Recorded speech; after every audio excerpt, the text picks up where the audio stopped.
Keyboard வாசிக்கிறதுக்கான ஒரு சிறந்த tips ஒன்றை கொண்டு வந்திருக்கிறேன்.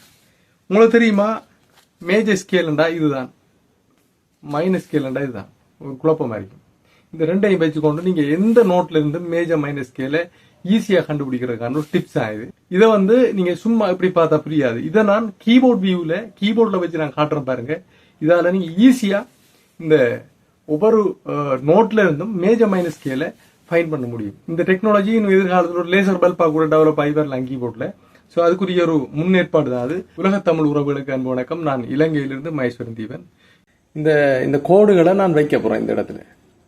உங்களுக்கு தெரியும், சி மேஜர், அதாவது நான் எல்லா கட்டைகளையும் சென்டர்ல வச்சுக்கேன் இந்த கோடை. இப்ப பாருங்க, சி இதுதானே, உங்களுக்கு எல்லாத்துலயும் இது சி ரெண்டு நோட்டுக்கு முன்னுக்கு வர சி. இப்ப பாருங்க, சி மேஜர் ஸ்கேல் உங்களுக்கு தெரியும் தனியே வெள்ளை கட்டையில வரும்.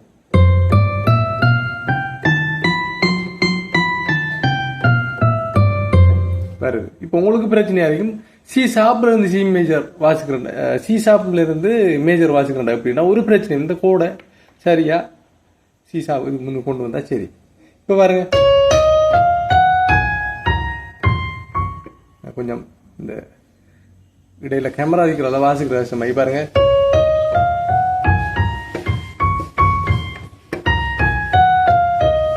வந்துட்டா டீல இருந்து வாசி பார்ப்போம். சவுண்ட் மாறவே மாறாது, கரெக்டா இருக்கும் பாருங்க.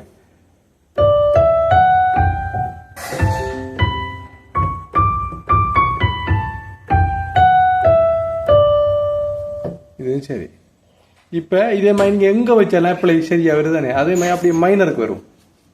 மைனரையும் செக் பண்ணி வச்சுக்கேன். நான் வந்து டி மைனர்ல இருந்து எடுக்கிறேன், சில இருந்து ஆரம்பிச்சுதானே எல்லா சென்டர்ல. இப்ப பாருங்க, டி மைனர், சாரி,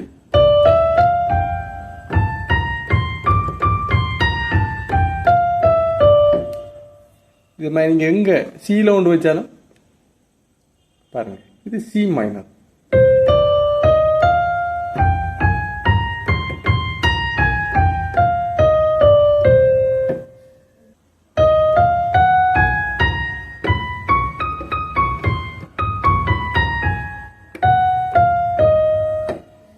இந்த வீடியோவில் இருந்து உங்கள் அனைவருக்கும் என்னுடைய மனமார்ந்த நன்றி, வணக்கம், வாழ்த்துக்கள்.